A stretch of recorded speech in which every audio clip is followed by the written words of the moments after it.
जब तक आप खुदा के साथ समय नहीं बिताएंगे, आप कभी उन गहराइयों को नहीं समझ पाएंगे। आप देखिए, एक चलती हुई मीटिंग में भी आप एक धोखा खा सकते हैं। अब मैं प्रचार कर रहा हूँ, आप सुन रहे हैं और आपको सब यहाँ पर समझ में आ रहा है कि मैं क्या बात करूँ, और जब हम समझ जाते हैं तो हम संतुष्ट हो जाते हैं कि यस, ये बात तो सही है। याद रखिए, इतना काफ़ी नहीं है। आपको इस मीटिंग को लास्ट में पूरा होने के बाद क्या आपने वो प्रैक्टिकल किया? इसीलिए यीशु ने कहा, many will understand, few will find. बहुत लोग समझेंगे, लेकिन कुछ ही लोग हैं जो उस नैरो गेट में, उस सकरे मार्ग में प्रवेश करेंगे। समझना, इंटेलेक्चुअल, मैं कई बार किसकी प्रीचिंग सुनता हूँ तो मुझे सेकंड्स में समझ में आ जाता है कि ये बंदा इंटेलेक्चुअल है, कि ये बंदा पवित्र आत्मा से बोल रहा है। कुछ लोग बाइबल को याद करते हैं, प्रीच करते हैं, इससे कोई फायदा नहीं होता। ये सिर्फ इंटेलेक्चुअल नॉलेज है। लेकिन जब हम बाइबल में से गुजरते हैं, जब हम वचन के साथ चलते हैं, तब हमारी सेवकाइयाँ सामर्थ्य होती हैं, हमारे शब्दों में जिंदगी होती है। मेरे भाइयों, मेरी बहनों, परमेश्वर ने हम सभी को अलग अलग वरदान दिए हैं। किसी को प्रभु ने प्रचार का, तो किसी को शिक्षा देने का, तो किसी को प्रभु ने बुद्धि दी है, तो किसी को कलीसिया में प्रभु ने मेषपाल करने वाला ठहराया है। लेकिन एक टाइम, एक चीज हम सबके साथ बरोबर है। खुदा ने हमें 24 घंटे दिए हैं, और हम इन 24 घंटों में क्या करते हैं, कितना समय खुदा को देते हैं, ये हमारे ऊपर है। भजनकार कहता है, आप जानते होंगे भजन संहिता 90 मोसेस के द्वारा लिखा गया था, मूसा के द्वारा। एक ब्यूटीफुल बात मूसा ने वहां लिखी है, हमें अपने दिन गिनने की समझ दे ताकि हम बुद्धिमान हो जाएं। मूसा जानता था कि वो 100 इयर्स का हो चुका है। अब वो ये प्रभु से समझना चाहता था कि मेरे कितने साल हैं ताकि मैं और अच्छे से तेरे साथ चल पाऊं। मेरे भाइयों, मेरी बहनों, हम नहीं जानते कि हम कब इस दुनिया को छोड़ के जाएंगे। आज हालात बुरे हैं, मैं जानता हूं कि प्रभु हमारे साथ है, हम उस पर भरोसा करते हैं, लेकिन हम नहीं जानते कि उसने हमें यहाँ पर कितना टाइम रखा है। मैं आप में से कहूँगा, जब परमेश्वर आपको समय दे रहा है तो वो समय खुदा को दो। एक बुद्धिमान व्यक्ति की ये निशानी है, वो खड्डे को गहरे से खोदता है, नीचे तक जाता है, और जितना आप नीचे जाएंगे उतनी ही आपकी ये इमारत, ये जो आपका माइंड, आपका जो बोलने का तरीका है, जो आपका हार्ट है, स्ट्रांग बनेगा। मैं फिर से कहूँगा, बुद्धिमानों की ये निशानी है, वो उसे ढूंढते हैं, वो खड्डे को गहरे से खोदते हैं। मैं विश्वास करता हूँ अपने आज के वचन से जरूर कुछ लर्न किया होगा। और अब आइए, मैं आपके साथ आज का वचन शेयर करना चाहता हूँ। और मैं जानता हूँ कि आपको ये टाइटल बिल्कुल पसंद नहीं आया होगा, क्योंकि आज इस विषय में बहुत कम लोग बात करते हैं। लेकिन मैं हमेशा प्रभु से कहता हूँ, प्रभु क्या आप मुझे वो संदेश देंगे जो आजकल कोई प्रचार ही नहीं करना चाहता।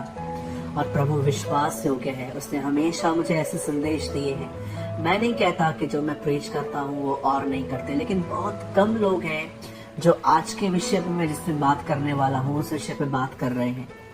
मैं चाहता हूँ आप सभी मेरे साथ खोलें मत्ती की किताब और उसका 3रा अध्याय।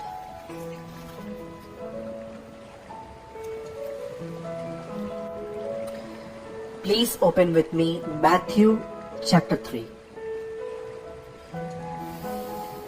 और मैं आपके लिए पढ़ने से पहले मैं दुआ करूंगा, लेकिन उससे पहले मैं चाहता हूं कि आप सब खोल लें मैथ्यू चैप्टर 3, मत्ती रचित सुसमाचार, मत्ती की इंजील और उसका 3रा बाब। आइए हम दुआ करें। ऐ आसमानी पिता, हमारे आसमानी बाप, हम प्रभु यीशु के नाम में तेरे पास आते हैं। प्रभु, सदैव आपने हमसे प्यार किया है।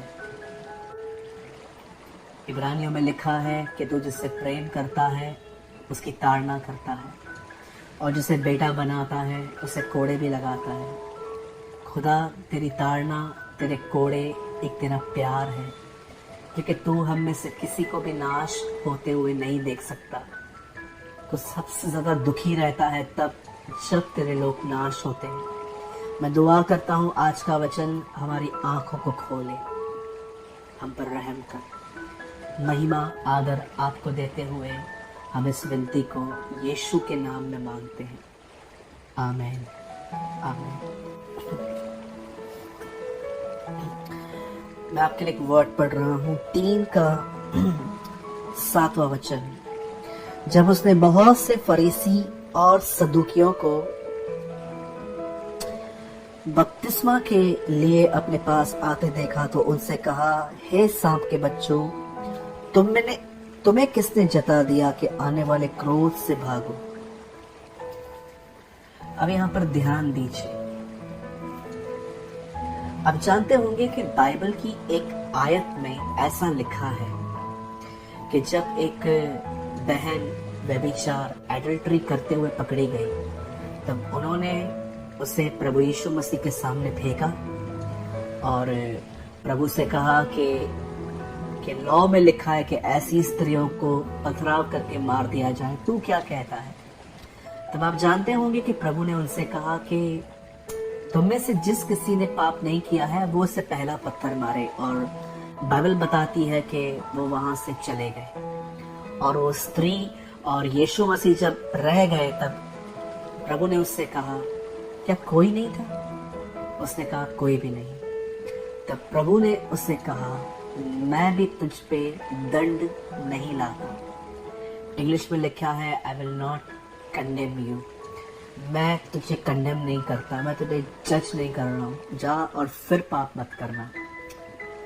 व्यभिचारी बहन से कहा गया, जा फिर पाप मत करना, माफी मिली। आप देखते होंगे जब जीसस क्रॉस पे टंगा हुआ था तो उसके पास में एक चोर टंगा हुआ था जिसने कहाँ न कहाँ महसूस किया कि वो गलत जिंदगी जीता आया है। और प्रभु ने ऐसे व्यक्ति को कहा कि तू आज मेरे साथ स्वर्ग लोक में होगा। आप जानते होंगे कि वो हत्यारा होगा, उसने बहुत सारे, क्योंकि रोम की सरकार किसी को भी ऐसे ही नहीं मारती जब तक वो सीरियस क्राइम के एक गंभीर अपराध में दोषी न ठहरे। इवन आपने देखा होगा यीशु मसीह के लिए भी ऐसा कहा गया था ताकि उसको सजा मिले कि ये रोम को टैक्स पे करने के लिए, ये रोम को कर देने के लिए मना करता है। गवर्नमेंट के प्रति उसको फंसाया गया। मैं क्या समझाना चाहता हूँ आपको कि ये हत्यारों से कहा गया तू मेरे साथ स्वर्गलोक में होगा। व्यभिचारियों से कहा गया कि मैं तुम्हें दंड की आज्ञा नहीं देता। लेकिन यहाँ पर फरीसियों से क्या कहा गया? ये वो लोग हैं जो यर्दन नदी पे यूहन्ना के प्रचार को सुन रहे थे और यूहन्ना प्रचार कर रहा था, अपने पापों से मन फिराओ और लौट आओ। और बाइबल बताती है सब लोग आ रहे थे। लेकिन जब यूहन्ना ने इन्हें देखा तो यूहन्ना इनको बपतिस्मा देने के लिए नहीं, उल्टा वो उनको डांट रहा है। और देखिए उसकी डांट में शब्द क्या है, हे सांप के बच्चों। आप जानते हो सांप के बच्चों का मतलब क्या है? The children of devil. आप जानते हैं जेनेसिस के अंदर शैतान ने जिस जानवर को, जिस एनिमल को यूज किया था वो सांप था। और सांप बाइबल में हमेशा से शैतान का एक चित्र रहा है। और यहाँ पर यूहन्ना उन्हें कहता है, हे सांप के बच्चों, इट मीन्स तुम डेविल की तरफ से हो। और वो उनको कहता है तुम परमेश्वर के क्रोध से कैसे बचोगे। और यहाँ लिखा गया है आने वाले क्रोध से भागो। एक ट्रांसलेशन में लिखा है कि तुम कैसे बचोगे। मेरे भाइयों, मेरी बहनों, मैं आपसे पूछना चाहता हूँ, आपने लास्ट टाइम कब परमेश्वर के क्रोध पर पूरा संदेश सुना था? आजकल बहुत सारे गुडी गुडी, या तो मैं कहना चाहता हूँ कि गुड़ की तरह मीठे मीठे संदेश आए हैं।